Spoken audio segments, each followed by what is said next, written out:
Hello everyone, my name is Mike and this is Matrix to Paradise. Thank you for watching. If you get a chance, hit the like button if you like the video, and subscribe please. Subscribing really helps out. And share it, of course. Share the channel. Anybody who likes travel, trucking, escaping the Matrix, going to paradise, any of that kind of stuff, I'm all for all that. I'll be talking about all that stuff. Anyhow, so when I left off last time in the last video, I was in Upper Sandusky, Ohio. I was waiting around to find out if I was going to T-call the load that I had because I had run out of time on my 70-hour clock. And I wasn't going to be able to deliver the load. And for some reason, usually they figure this stuff out in Lincoln, Nebraska, which is where the headquarters is at for this company. Usually they figure that out before they give you the load. But apparently somebody was not paying attention to the time. Anyway, so I was sitting there lamenting that I might have to sit, sometimes it happens. I was praying that I wasn't going to have to sit in Ohio for the weekend because the load that I had it was Friday. I had to deliver on Friday or it couldn't be delivered again until Monday. So, since that wasn't, I'm going to pull my sock up. Anyway, since that wasn't going to be an option on Friday, I was hoping they weren't going to keep me on that load until Monday, because then it would waste the entire weekend. I could be driving and making money. So I was talking about that in the last video. Anyway, about 20 minutes after I got done uploading that video, or got done filming that video, they gave me a call. I mean, they didn't give me a call. They sent me a message on the tablet and said, go T-call the load, and gave me the directions where to go and all that stuff. And I was like, yes. So I went and dropped that load off, and gave me another load. And this was the next morning. Gave me another load, or this was that morning, I'm sorry. Not Friday, but it was Saturday morning. So they gave me, I went and T-called that load, dropped it off, went and picked up my next load, and went to, the last load, the one that I T-called was going to go up towards Milwaukee, Wisconsin. I got another load to Wisconsin that went all the way up to, just outside of Eau Claire, Wisconsin, which is close to, Minneapolis, St. Paul, a place called Menominee, Wisconsin. So I took a load up there. There's a Walmart distribution center up there, and I took a load of Owens Corning, the people that make the insulation and all that. That's Owens Corning. I don't know if I was hauling insulation or not. It was pretty light, but I don't think it was insulation. It might have been. I don't know. Maybe not. I didn't even pay attention. So I took that up there, dropped it off at the Walmart up there. They have a Walmart distribution center up there in Menominee. Then I only had like an hour left on my 70-hour clock, which is my weekly clock. I only had about an hour left, and I went to the truck stop up there, and thankfully the truck stop was like right there. I mean, not right next to, but right across the freeway on 94, Interstate 94, right across the freeway you just go across the bridge, and there's a Love's right there. Boom. So I was able to go over there and sleep for the night. And this morning I had another load. This one. And they stacked me up. They gave me that load up there, and then they gave me another one that I picked up about 165 miles away, something like that, in southwest Wisconsin. So I drove all the way down there, these back roads all the way back there. Very beautiful area back in there. I don't know why, but I mean, it's just gorgeous up there right now. It's beautiful weather up here right now because it's getting close to being the end of summer. It's starting to you could feel the fall coming up here. It's not like cool, it's not like crisp, but it's definitely not summer anymore. You can tell the summer is starting to wean off because it's cooler up here than it is anywhere else in the country. And I'm like, I feel the winter coming here. And so anyway, I went down and picked up this load from a 3M distribution factory. Picked up this load that I've got now. I'm not sure what I have in the back, but it's something from 3M. And this is going all the way to Laredo, Texas. And This load is wonderful. This is like, it's like 1,500 with the loaded miles and the empty miles I drove from Menominee down to where I picked this up. I picked it up in a place called Prairie du Chien, some French name, in southwest Wisconsin. Like I said, that's where the 3M plant is down there that they have there. And I picked this load up from there, and now I drove to the truck stop and stopped for the night, and now I'm in Waterloo, Iowa, at the Loves in Waterloo, Iowa. Now, nothing to see here really. I would show you, but there's just truck stop parking lot here. You can't see anything. So, but Waterloo, Iowa. So it's, you know, I've got out of Wisconsin. Now I had to get all the way over to Interstate 35. I'm almost there, but the reason I stopped here is because if I was to go further, Des Moines is right down the road, and I don't want to stay in Des Moines because the intersection of Interstate 35 and Interstate 80 are right through Des Moines, and there's tons, whatever truck stops are there. It was already 3 o'clock when I got here to this Waterloo Loves, and I was lucky to find a spot in here, even though there's not many spots in here. But still, I didn't think this was going to be packed full. It was packed full. Somebody pulled out, and I pulled into their spot. Thank God. But the truck stops down there in Des Moines, where you have those two major can't speak right. Those two intersecting freeways, Interstate 80, which is heavy traveled, and Interstate 35. I didn't want to risk it going in there late for 5 o'clock in the afternoon, 6 o'clock in the afternoon, going in there late and trying to find a parking spot. I was like, nah. So I just stayed here. Plus, now I have 4 hours left, or 3 hours and almost 4 hours left on my clock, my 70-hour clock, because it recaps, here, let me explain this. So the 70-hour clock, you have 70 hours in an 8-day period. So you drive those 70 hours, say you get down to the last hours. Well, you have to look back in your logs and go back a week in your logs. And you go back there and you figure out how many hours you used the first day. So the first day I drove from Phoenix to Miami, Arizona, and picked up that copper, and I drove up to DuQuoin, Illinois. I didn't do it all in one day, but the first day I drove a lot of miles. I drove 10 hours, I think it was, all said and done. I drove 10 hours. So a week later, if I don't stay someplace for 34 hours straight, now if I stay somewhere for 34 hours straight, my clock will go back to 70 hours again. But you don't have to stay somewhere for 34 hours.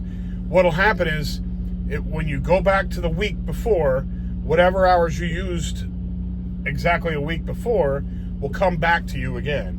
It'll recap the old hours that you used.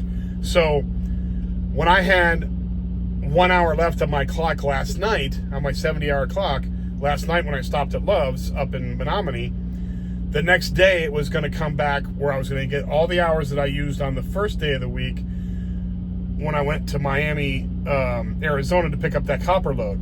So all the time that I used on the clock there came back from that day, came back to this day. And then the next day when I drove from I think it was up in Flagstaff, or up close to Flagstaff is where I stopped. And then I drove out Interstate 40 that way. That next day I used 8 hours, I think it was. 8 plus. It's like almost 9. It was like almost 9 hours. And so the next day tomorrow I'm going to pick up 8 hours. So with the 3 plus hour, or almost 4 hours today, stacked with the 8 hours from the mirrored time, the mirrored day a week ago, that I'll have like 13 or 14 hours. I'll have like 14 hours or 13 hours or 12 hours, somewhere in there. I'll have like 12 hours left for the rest of the week again. But tomorrow, then after that, or not tomorrow, but the next day I pick up 10 again. So it keeps doing that. I don't like doing that because it's a pain in the ass. You gotta plan out, because if you can't run out of time on your 70-hour clock, you cannot do that. on any of your clocks, you cannot run out of time or you're going to get in trouble. It's a DOT violation, Department of Transportation. You don't want to do that because then the company gets in trouble, they get fined, and then we get, and you get busted, and it's not a good deal. It's just not cool. I don't want to get demerits and piss people off. I don't want to do that. So you have to manage your time perfectly. Now I don't like doing it. I would rather just stay for 34 hours, get a new 70-hour clock, and then motor on. But I don't want to do that because I'm trying to make money right now, and I'm trying to get the most mileage I possibly can on this paycheck. Now the paycheck period ends for mileage for the next paycheck. It ends on this coming Friday. So on every Friday. So I'm trying to get in all the miles I possibly can in every week. And this 1,500 mile load, that's going to, 1,600 miles after it's all said and done. Or I'm sorry, 1,500 miles after it's all said and done. This is going to be great for my next paycheck. So I'll do the recap time all the way down there. I won't have time every night after work on my clock. I'll have to wait until the clock turns midnight again to get more. It's like Cinderella. You got to wait until midnight before, magical stuff happens again, where you get more time back. But for right now, it's fine. I'm not bitching. As long as I got a nice long load, I'll recap all day. If they want to keep me going on nice long loads, I'll recap. Now, I'm going to run out of time in the week somewhere in there because I looked through all the logs of last week, and there was a couple days in there where I only had like 5 hours or whatever because I got held up at, live unloading and all that stuff. Sometimes you get held up and then time flies and then you run out of time on your other clocks where you can't go anymore that day because you've spent too much time sitting in a dock getting loaded or unloaded. So it all depends. It's like a complicated, you're juggling around with times. Anyway, things are going good though. I'm very happy because the mileage is coming in. Now I was thinking about this. Now, they were going to send me to, from Ohio, they wanted to send me before I switched over to Western Regional, which I did do. They were going to send me on a 600-mile load from Ohio to Connecticut. I would have had 2 stops on one load. One in Connecticut and one in New Jersey. Okay?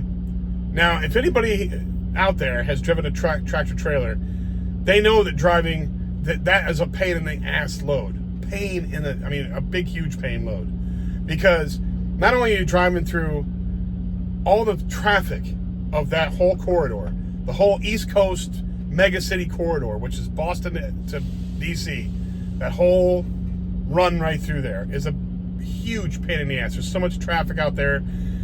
You have to worry about low bridges. You have to worry about everything there. And also, there's no place to park. There's hardly any truck stops out there. Believe it or not. Most of the people, like I said before, most people that work out there in trucks live out there. They live that way. They're from Florida, or they're from North Carolina, or they're from New York, whatever. They run those routes up there. I don't want to come all the way from Phoenix and run around the East Coast because it's just, the juice isn't worth the squeeze, is what I'm saying. So I would much rather do a 500-mile load from Phoenix to someplace in Texas than do a 1,000-mile load from up through from let's just say Miami to Boston. I'd much rather do the Phoenix load, the one in the West, because out in the West, it's wide open driving. If you've ever driven on the freeways anywhere, especially if you live on the East Coast, you drive out west, you're like, whoa, this is wide open, and there's hardly, the traffic is a hell of a lot better, blah, blah, blah. Unless you go to California. Now, I'm going to have to put up with California, which is a pain in the ass to drive there too, but not nearly as bad as driving in New York or New Jersey or Connecticut or Delaware, Eastern Pennsylvania, Maryland, Baltimore, all those. Never mind. I don't want to talk bad about those places, but No, not driving a truck. So, driving in California is a pain in the neck because there's a hell of a lot of traffic there, but at least the roads are wide, and it's not usually as bad unless you got to go to some old spots downtown, in some downtown of the city down there. Usually you don't have to do that, but most of the times, it's just traffic that you're dealing with there, and you can only go 55 miles per hour in a truck there, which is absolutely ridiculous, but whatever. I'd much rather drive there than drive in New York City, or drive in Washington, D.C., or Philadelphia, or Boston, or Baltimore. I'd much rather drive in L.A., San Francisco, Sacramento, San Diego, any of those places. I'd much rather drive there because at least the freeways are huge. So I switched over to the Western Regional, and I was thinking about this. I'm like, there's a reason why Western Regional only makes 55 cents a mile and OTR makes 60. It's because they're getting more miles in the Western Regional, and the reason why is because the cities are far apart.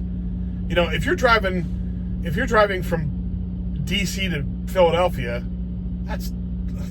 it's nothing. It's like 100 miles, not even 100 miles. It's low mileage up there. So I've been stuck out east one time where they had me going from Pennsylvania down to Georgia up to Tennessee somewhere, and then up to Ohio, and then back out to Virginia, then down to Georgia, then up to New York, ping-ponging me all over the East Coast. And I'm just like, I'm tired of that. I'd much rather be ping-ponging from Seattle to Salt Lake to Denver to Albuquerque I'd much rather do that. Iowa, like I'm here in Iowa. I'd much rather do all this out here than go and stay out east for you ask any trucker, believe me, ask any trucker, hey, would you rather drive, out west, or would you rather drive, around New York City and DC and all that? And I guarantee you, 99.9% of them, even the ones that live out there, will say, I'd much rather drive out west. Because it's just, it's hassle. I'm not here to look cool. I'm not here to be super trucker, Joe Peterbilt. I'm not here to be like that. I don't care. I don't care about any of that crap. You know what makes the difference for me? Money. I am here for the cash. That's it. I like the job, don't get me wrong. But I'm not here to join the culture, to be Mr. Truck driving guy. I do it every single day. I know how to drive a truck just as good as anybody else in the whole planet. But I'm not here for that. I'm not here to show anybody up. I'm not here to, like I said, be super trucker or Joe Peterbilt or Joe Kenworth. I'm not here to do that. I'm here just for the cash. Show me the money. Show me the money. Give me the miles. If I'm making 60 cents per mile and I'm driving 1,500 miles every week, that's not going to be nearly as good as if I'm driving 2,500 miles and making 55 cents a mile. It's just the way it is. So give me more miles, and which will make more money. What I want is more money in my net every week. That's what I want. That's what everybody on the planet wants.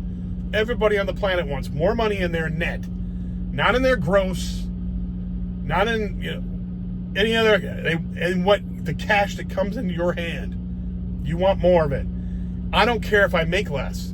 If you made $1 a mile, but you only ran 500 miles a day, or 500 miles a week, like I said, 500 miles a day, 500 miles a week, you wouldn't be making any money at all. It'd be useless to make $1 a mile. So that's what I'm saying. You have to. I weighed this out, and it seems like it's going to work better for me being in the Western Regional. Not only because I don't like driving out east, but also because I'll probably be making more money because the mileage will be better. So we'll see what happens. But I'm just trying to tweak it for my own good. I'm not bitching. I'm not going to quit. I'm not going to, cause any problems or anything. I'm not going to give them a hard time. The only time I give them a hard time is when they are rude to me on the phone. I don't put up with that. But otherwise, everything's cool. Everything's rocking and rolling right now. I'm happy as hell. I've got a good load. I thought I was going to have to stay in Upper Sandusky for 2 days straight, or 2 days, and leave tomorrow. I'd still be there right now if they left me with that last load. So thank God they didn't, and I'm out here making cash, and so I'm doing good.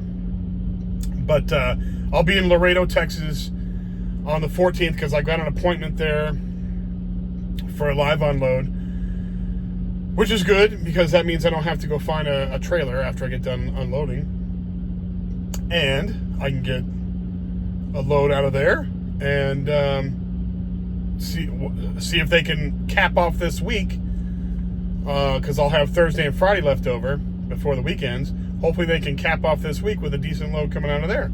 I'd be really, really happy. Another 1,000-mile load that would send me into the stratosphere. I'd be really happy. Anyway, thank you everybody for watching. Like I said, please hit the like button if you like the video. Subscribe. Most of the people that watch this are probably not subscribed, and it just helps me out if you subscribe. It just helps out the algorithm. I really appreciate it. But anyway, thank you all for watching anyway and listening to me ramble on about this stuff. It's just my daily routine in the journey to escaping the Matrix and going and living my full, wonderful life overseas, fulfilling my paradise. And this is what's going on. So I'm just documenting my progress, my time before I get on that plane. And I cannot wait to take the video in the airport, getting on the plane, and landing in Cambodia. That is going to be glorious. I cannot wait for that. And it's coming. It's coming soon. It's coming in a year. And I cannot wait. I'll be counting down the times. I'm gonna do a calculation on that sooner or later here, and figure out roughly what day I think I'm gonna be able to leave, and I'll start doing a countdown because I cannot wait. I cannot wait to go overseas and start living my life and being frugal and having a great time and making videos over there. Anyway, thank you all for watching. I will be back with another one soon, and you all take care and be safe. Bye now.